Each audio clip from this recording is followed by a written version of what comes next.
Hi గారు, welcome to our channel. ప్రస్తుతం మనతో పాటు దాము బాలాజీ గారు సీనియర్ జర్నలిస్ట్ ఉన్నారు. వారితో ఒకసారి మాట్లాడదాం. సార్ నమస్కారం సార్. నమస్తే. సార్, డేరియన్ గ్యాప్ అనే ఒక రూట్ గురించి ఇప్పుడు దేశవ్యాప్తంగా కూడా చర్చ జరుగుతుంది సార్. అంటే అక్రమ వలసలన్నీ కూడా ఈ రూట్ గుండానే మన దేశం నుండి వేరే దేశానికి, అమెరికా దేశానికి వెళ్ళడానికి ఇదే రూట్ ని ఉపయోగిస్తారని కూడా చెప్తున్నారు. అయితే ఈ రూట్ అంతా చాలా ప్రమాదకరమైనది, చాలా డేంజరస్ అని కూడా చాలా మంది ఆ వలస వెళ్ళిన వాళ్ళు చెప్తూ ఉన్నారు సార్. మరి ఇప్పుడు ఆ రూట్ ఏంటి, అక్కడ ఎందుకు అంత డేంజరస్, మరి దీని గురించి మీరేం చెప్తారు? మొన్న 104 మందిని ఇండియాకి వాళ్ళ అమెరికన్ C7 అమెరికన్ జెట్‌లో తీసుకొచ్చారు. ఒక్కొక్క క్యాండిడేట్‌కి 4,500 నుంచి 5,000 వరకు డాలర్ల వరకు అవుతుంది. అంటే దాదాపు 4,00,000 ఒక వ్యక్తికి ఖర్చవుతుంది. అంత ఖర్చు పెట్టి ఎందుకు అమెరికా వివిధ దేశాలకు పంపిస్తుంది అన్న ఒక చర్చ బయలుదేరింది. ఎందుకంటే ప్రధాన కారణం ఏందంటే ఒక గుణపాఠం చెప్పాలి వీళ్ళకి. వలసలో మళ్ళీ ఇట్లా రాకుండా ఉండాలంటే పబ్లిక్‌గా వాళ్ళకి బేడీలేసి వాళ్ళని అవమానకరంగా ట్రీట్ చేసి తీసుకెళ్ళి డంప్‌లాగా ఒక సరుకుల్ని మేకలను, గొర్రెలను డంప్ చేసినట్టుగా వాళ్ళని చేస్తే మళ్ళీ ఇంక మీదట రారనేది. రెండోది, ఈ ఖర్చు పెట్టడం తప్పేం లేదు. వీళ్ళుంటే ఇంకా ఎక్కువ ఖర్చు అమెరికాకు అవుతుంది. అక్కడ ఉంటే వీళ్ళు రేపొద్దున అక్కడ హెల్త్ బెనిఫిట్స్ కావచ్చు, హాస్పిటల్ కావచ్చు, రకరకాల సర్వీసెస్ వీళ్ళకి ప్రొవైడ్ చేయాల్సి ఉంటుంది. వీళ్ళ వల్ల అక్కడ ఉద్యోగాలు దెబ్బతింటుంది. రెండోది, వీళ్ళని అక్కడ క్యాంపుల్లో పెట్టి, అక్కడ భోజనాలు పెట్టి, వాళ్ళకి సెక్యూరిటీ ఇవన్నీ కావాలి. ఈ ఖర్చుతో పోలిస్తే ఈ $4,500 పెద్ద విషయం కాదనేది అమెరికా భావిస్తుందని చెప్తున్నారు. ఇప్పుడు ఏమైందంటే ఈ 104 మందిని మన నేషనల్ మీడియా, ఎందుకంటే వీళ్ళు ఎక్కువగా గుజరాత్, పంజాబ్, హర్యానా, చండీగఢ్ ఈ ప్రాంతాల్లో ఉన్నవాళ్ళు కాబట్టి అక్కడ నేషనల్ మీడియా వాళ్ళ దగ్గరికి వెళ్ళి అసలు మీరు ఎందుకు వెళ్ళారు, ఎలా వెళ్ళారు ఇవన్నీ అడుగుతుంది. దాంట్లోంచి కొన్ని స్టోరీస్ వచ్చాయి. అది ప్రధానంగా ఏంటంటే వీళ్ళందరూ కూడా అక్రమంగా వెళ్ళారు. అక్రమ వలసల్లో కూడా 2 రకాలు ఉంటారు. ఒకటి, డాక్యుమెంట్స్‌తో వెళ్తారు. అంటే వీసాలతో వెళ్తారు. అది H1B వీసా కావచ్చు, లేకపోతే స్టూడెంట్ వీసా కావచ్చు, టూరిస్ట్ వీసా కావచ్చు. ఇలాంటి వీసాల ద్వారా వెళ్ళి ఆ వీసాల గడువు అయిపోయినాక కూడా అక్కడే ఉండిపోతారు. ఇదొక బ్యాచ్ అనమాట. రెండవ రకం ఏంటంటే అసలు ఈ వీసాలు ఉండవు, వీళ్ళకి ఏముండవు, డాక్యుమెంట్స్ ఉండవు. వీళ్ళు దొంగగా బార్డర్‌లోకి ప్రవేశిస్తారు. ఇప్పుడు ఇప్పుడు మనకి 104 మందిని తీసుకొచ్చారు కదా. వీళ్ళు ఇలాగా దొంగగా ప్రవేశించిన బ్యాచ్ అనమాట. ఇలాగ దొంగగా ప్రవేశించిన బ్యాచ్ని కొంతమందిని పట్టుకుంటారు అమెరికా. ఆ బార్డర్లోకి ఎంటర్ కాగానే అక్కడ ఐస్ అనే డిపార్ట్మెంట్ ఉంటారు, అట్లాగే ఎన్ఫోర్స్మెంట్, బార్డర్ సెక్యూరిటీ ఈ ఫోర్సెస్ ఉంటాయి. వాళ్ళు పట్టుకొని వాళ్ళందరినీ ఒక జైల్లో పెడతారు. కాకపోతే దాన్ని జైలు అని పిలవరు, క్యాంప్ అని పిలుస్తారు. కానీ జైలు లాగా ఉంటుందని నిన్న హర్యానా ఒక అబ్బాయి చెప్తున్నాడు. సో ఈ క్యాంపులో 400 మందిని, 500 మందిని పెట్టేస్తారనమాట. అలాంటి వాళ్ళనే ఇప్పుడు ఫస్ట్ ఫేజ్లో మనకి ఇండియాకి పంపిస్తున్నారు. సో ఇండియన్స్ కూడా చాలామంది అమెరికాని సపోర్ట్ చేస్తూ పోస్టులు పెడుతున్నారు. మంచిదే కదా, వాళ్ళు క్రిమినల్స్ కదా, క్రిమినల్స్కి బేడీ లేకుండా ఏం చేస్తారు? మన ఇండియాలో వెయిట్ లేదా? మన ఇండియాలో క్రిమినల్ ప్రూవ్ కాకముందే బేడీలు వేస్తున్నారు. ఆ మధ్య తెలంగాణలో కూడా రైతులకు వేశారు. ఇవన్నీ మామూలు. ఇప్పుడు నేను అరెస్ట్ అయినప్పుడు కూడా నాకు పెద్ద పెద్ద గొలుసులు వేసి ముగ్గురు పట్టుకుపోయేవాళ్ళు రోడ్లో. ఎందుకంటే నిజానికి అది రాజ్యాంగ వ్యతిరేకం. కానీ అవి మన ఇండియాలో చేస్తున్నప్పుడు అమెరికా చేస్తే తప్పేంటని ఆర్గ్యుమెంట్ కూడా చేస్తున్నారు. అందులో కూడా లాజిక్ కూడా ఉంది. సో ఏదేమైనా అలా చేస్తున్నారు వీళ్ళు. ఇప్పుడు ఏంటంటే అసలు వీళ్ళు ఎలా వెళ్ళారు, ఆ రూట్ ఏంటి, ఆ రూట్ ఎంత భయంకరమా అన్న చర్చలు వస్తుంది. నిన్న హర్యానా అబ్బాయి ఒక మాట చెప్పాడు. అతను ఏంటంటే డేరియన్ గ్యాప్ అనే ఒక అడవి గుండా మేము వెళ్ళాలి. అది వచ్చి కొలంబియా నుంచి, పనామా నుంచి కొలంబియా మధ్యలో ఉంటుంది. ఆ రూట్లో మేము వెళ్ళాలి, అక్కడ అతి భయంకరంగా ఉంటుందని కొన్ని విషయాలు చెప్పాడు. దాని తర్వాత అందరూ కూడా ఈ డేరియన్ గ్యాప్ మీద పడ్డారు, అంత భయంకరం ఆ రూట్ అని. నేను కూడా దాని మీద పడ్డాను. పడితే దాంట్లో వీడియోలు చూస్తే అతి భయంకరంగా ఉంది. లేటెస్ట్గా CNN విలేకరి అక్కడికి వెళ్ళాడు. అక్కడ ఏంటంటే ఆ డేరియన్ గ్యాప్ అనేది దాదాపు 97 కిలోమీటర్ల పొడవు ఉంటుంది. అడవిలో వెళ్ళాలి. అక్కడేమి రోడ్డు కానీ ఏమి ఉండదు. ఆ అడవి గుండా వెళ్ళాలి. ఈ CNN విలేకరు ఏం చేశాడంటే తన టీముని తీసుకుని వెళ్ళాడు. అయితే వెళ్ళాలంటే అక్కడ గ్యాంగ్స్ పర్మిషన్, కార్టెల్స్ అంటారు వాటిని. లాటిన్ అమెరికాలో గ్యాంగ్స్ని కార్టెల్స్ అని పిలుస్తారు. ఈ కార్టెల్స్ పర్మిషన్ తీసుకొని వెళ్ళాలన్నమాట. వీళ్ళు కూడా CNN వాళ్ళు పర్మిషన్ అడిగారు, వాళ్ళు కూడా ఇచ్చారు. చూపించండి, ఇంకా మాకు పబ్లిసిటీ వస్తుంది అన్నట్టుగా. సో వీళ్ళు వెళ్ళి మొత్తం వీళ్ళు కూడా నడిచారు. వీళ్ళైతే 7 రోజులు నడిచారు. ఈ CNN టీము ఈ 7 రోజుల్లో ఏమేమి జరిగింది అనేది 24 అవర్స్ కెమెరాతో షూట్ చేసుకుంటా వెళ్ళారు మొత్తం బ్యాచ్. అది చూస్తే హృదయ విదారకంగా అసలు ఒళ్ళు జలధరించేట్టుగా ఉంది ఆ వీడియోలు. అట్లాంటివి నేను 4, 5 వీడియోలు చూశాను. అట్లాగే o1news.comలో కూడా డీటెయిల్‌గా పెట్టారు ఇవన్నీ.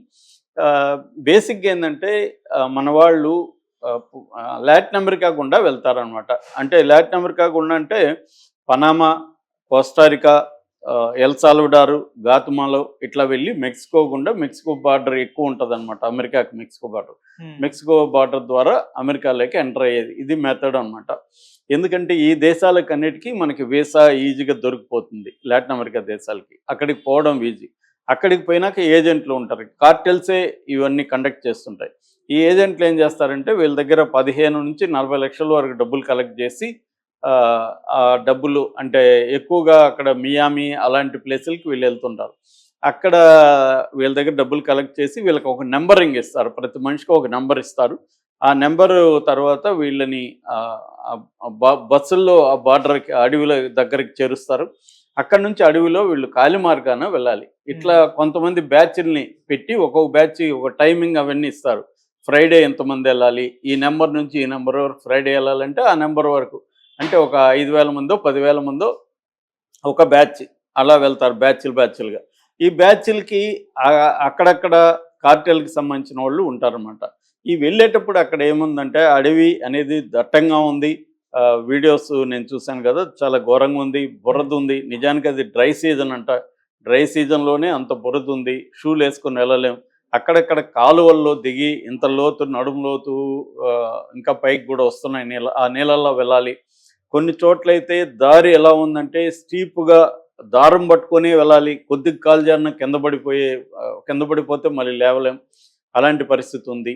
సో తర్వాత అత్యంత విషపూరిత పాములు ఉన్నాయి. ఆ పాములు కాటేసినా కూడా ఇంక లైఫ్ లేదు. వీటన్నిటికంటే ఘోరం ఏంటంటే అక్కడ రకరకాల గ్యాంగ్స్ ఆపరేట్ అవుతుంటాయి. సో ఏ గ్యాంగ్ నిన్ను అటాక్ చేస్తుందో తెలియదు. అటాక్ చేసినప్పుడు వీళ్ళు ఒక్కొక్కసారి వాళ్ళు చంపేస్తారు, ఒక్కొక్కసారి మన దగ్గర ఉన్న వస్తువులను అంతా లాక్కుపోతారు. రెండవది ఏంటంటే మన విమెన్ని రేపులు చేయడం కూడా అక్కడ కామన్. అందుకనే వీళ్ళు కార్టెల్స్ పంపించేటప్పుడే ఉమెన్కి కండోమ్స్ కూడా ఇచ్చి పంపిస్తున్నారంట. ఒకవేళ వాళ్ళు రేప్ చేస్తామంటే వాళ్ళని రేపు వద్దురా బాబు, నేనే వాలంటరీగా పడుకుంటానని చెప్పండి, కండోమ్ వేసుకోమని మాత్రం వాళ్ళని రిక్వెస్ట్ చేయండి. లేదంటే వాళ్ళు ఫోర్స్గా రేప్ చేసి ఒక్కోసారి చంపుతారు.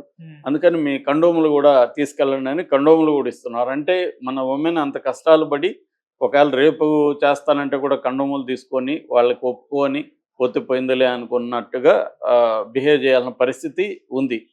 సో అవి తీసుకెళ్తున్నారు.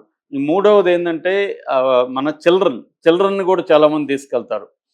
ఈ చిల్డ్రన్ని ఒక్కొక్కసారి ఒక అతను చెప్తున్నాడు ఆ వీడియోలో, చిల్డ్రన్ని మీ ఫ్రెండ్కి కూడా అప్పగించకండి ఇక్కడ, ఎందుకంటే వీళ్ళు అమ్మేస్తారు, హ్యూమన్ ట్రాఫికింగ్ జరుగుతుంది ఇక్కడ. సో దీనికోసం ఇక్కడ గ్యాంగ్స్ కూడా ఉంటాయి. చిల్డ్రన్ని మీ దగ్గరే పెట్టుకోండి, ఒక నిమిషం కూడా వాళ్ళని పక్కన వదలకండి అనేది కూడా చెప్తున్నారనమాట. సో చాలామంది పిల్లలు ఉన్నారు. అయితే ఎక్కువగా మన దేశం కంటే కూడా వేరే దేశాల నుంచే, ముఖ్యంగా వెనిజులా, హైతీ, ఈక్వెడారు, ఇలాంటి దేశాల నుంచి, అట్లాగే బంగ్లాదేశ్, పాకిస్తాను, ఇండియా, ఈ దేశాల నుంచి ఈ రూట్లో వెళ్తున్నారు. ఈ డేరియన్ గ్యాప్ అనే రూటు. ఇది ఓవరాల్గా 97 కిలోమీటర్లు ఉంది. కానీ నువ్వు వెళ్ళే ప్రాంతాన్ని బట్టి నీ డేస్, నెంబర్ ఆఫ్ డేస్, అంటే మినిమం 7 రోజులు అయితే పడుతుంది, మ్యాక్సిమం 15 డేస్ కూడా ట్రావెల్ చేయాలి. అక్కడక్కడ మధ్యలో ఇదేంటంటే నలిగిపోయింది రూటు.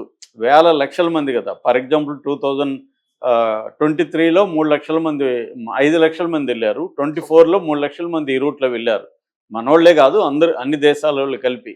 ఈవెన్ అక్కడ ఇటాలియన్, ఫ్రెంచ్ వీళ్ళు కూడా ఉన్నారు, కొంత పేదలు. అట్లాగే ఈ లాటిన్ అమెరికా దేశాల్లో చాలా దేశాల్లో ఏంటంటే వైలెన్స్ ఎక్కువగా ఉంటుంది అనమాట.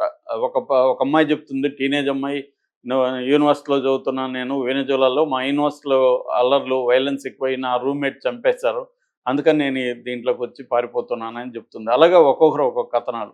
చిన్న చిన్న పిల్లలు ఉన్నారు. వాళ్ళు కూడా చాలా ఆశగా మా నాన్న అక్కడికి తీసుకెళ్ళి మాకు స్విమ్మింగ్ పూల్ కట్టిస్తానన్నాడు, ఇలాంటివి చెప్తున్నారు చిన్న చిన్న పిల్లలు.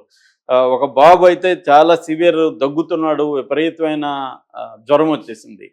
కానీ అతను ఇట్లా చిన్న ఇది వేసుకొని అతన్ని వాళ్ళ నాన్న అతను మోసుకొని ఆ పిల్లవాడిని వెళ్తున్నాడు అనమాట. సో ఇలాగా రకరకాల ఘోరాలు మనకు అక్కడ కనబడతాయి. రెండోది దారి పొడుగున పుర్రెలు ఉన్నాయి, ఎక్కువగా అస్థిపంజరాలు పుర్రెలు ఉన్నాయి. అంటే అక్కడ ఏదన్నా మనకి పాము కొరికినా లేకపోతే ఆరోగ్యం బాగాలేకుండా అయిపోయినా అక్కడ వదిలేసి వెళ్ళిపోతారు వీళ్ళు. ఎందుకంటే వీళ్ళని బాగలేని వాళ్ళని ఎవరు మోసుకుపోయే పరిస్థితి, బంధువులు ఏమి ఉండరు కదా.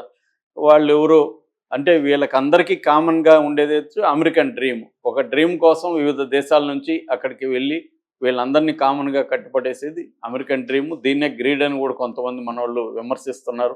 కానీ చాలామంది అక్కడ ఉన్న వాళ్ళు బతకలేక వెళ్తున్న వాళ్ళే ఎక్కువ మంది కనబడుతున్నారు. కాకపోతే ఇండియన్స్కి ఆ పరిస్థితి ఉందా అనేది విమర్శ కూడా వస్తుంది. ఇండియన్స్ ఇక్కడ బతకలేనంత దరిద్రంలో లేరు కదా, ఏదో ఒక పని చేసుకుని బతకచ్చు కదా, వీళ్ళు డాలర్లు సంపాదించాలని ఒక దురాస్త వెళ్తున్నారన్న విమర్శలు కూడా ఉంది.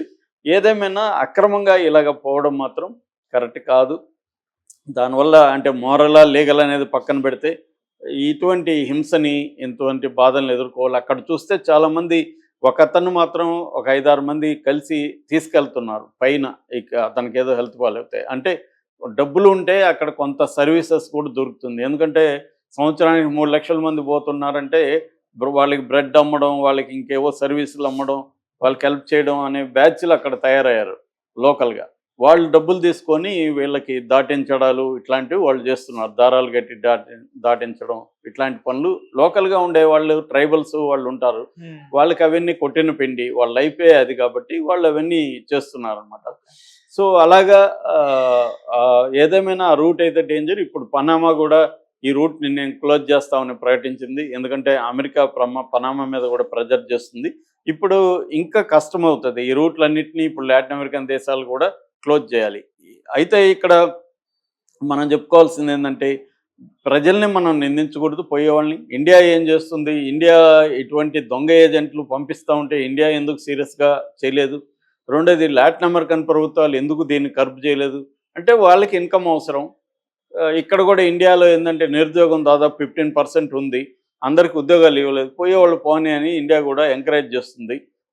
రెండోది అమెరికా ఇప్పుడు వచ్చి ట్రంప్ నీతులు ఏవో మాట్లాడుతున్నాడు, వీళ్ళని ఏలియన్స్, క్రిమినల్స్ అంటున్నాడు. మరి 1,13,00,000 ఉంటే ఇన్ని రోజులు మీరు ఎందుకు అలో చేశారు? ఫస్ట్లోనే వీళ్ళని ఆపుంటే ఇంతమంది రారు కదా. అలో చేశారు ఎందుకంటే వాళ్ళకి అవసరం, చీప్ లేబర్ అమెరికాకు అవసరం. ఒక $10కి ఒక షాప్లో పనిచేస్తాడు, గంటకు $10. అదే అమెరికన్ అయితే $30 నుంచి $50 ఇవ్వాలి, వాళ్ళకి ఇన్సూరెన్స్ రూల్స్ ఇవన్నీ ఉంటాయి. మన వాళ్ళు అయితే ఎక్కువ కష్టాలు చేస్తారు. సో అందుకనే వాళ్ళకి చీప్ లేబర్ కావాలి కాబట్టి దీన్నంతా అలో చేశారు వాళ్ళు. ఇప్పుడు వచ్చి సడన్గా అతను పొలిటికల్ దీంట్లో నుంచి నిర్ణయాలు తీసుకొని పిచ్చిగా బిహేవ్ చేస్తుంటే దీనివల్ల అందరూ కూడా సఫర్ అవుతున్నారు. దీన్ని ఇప్పుడు మన మోడీ 13వ తేదీ ఆయన కలుస్తున్నాడు ట్రంప్ని. ఈ విషయాలన్నీ కూడా మోడీ చర్చించే అవకాశం ఉంది. సో ఎందుకంటే ఇంతకంటే పెద్ద విషయాలు కూడా ఇవాళ ఉన్నాయి. సుంకాలు, టారిఫ్స్ వేయడం, తర్వాత బైలేటరల్ ట్రేడ్, తర్వాత ఏఐ టెక్నాలజీకి సంబంధించి పరస్పర సహకారాలు, తర్వాత లీగల్ ఇమిగ్రేషన్, H1B వీసాలు, ఇటువంటి అనేక అంశాలతో పాటు ఇల్లీగల్ ఇమిగ్రెంట్స్ని ఎలా డీల్ చేయాలి, ఎలా వెనక్కి పంపించాలి, ఇవన్నీ కూడా మోడీ చర్చిస్తాడని చెప్తున్నారు. ఏదేమైనా ఇది ఒక డేంజరస్ రూటు, ఎవరు పోకుండా ఉండడం మంచిది. మన వాళ్ళు తక్కువే ఉండొచ్చు తెలుగు వాళ్ళు, కానీ ఎక్కువ నార్త్ ఇండియన్స్ ఎక్కువ పోతున్నారు. దీన్నే డంకీ రూట్ అని కూడా పిలుస్తారు. డాంకీ రూట్, డాంకీ నుంచి డంకీ వచ్చింది. డంకీ మీద సినిమా కూడా షారుఖ్ ఖాన్ వచ్చింది. సో ఇది భయంకరమైన dangerous route. Okay sir, thank you so much sir.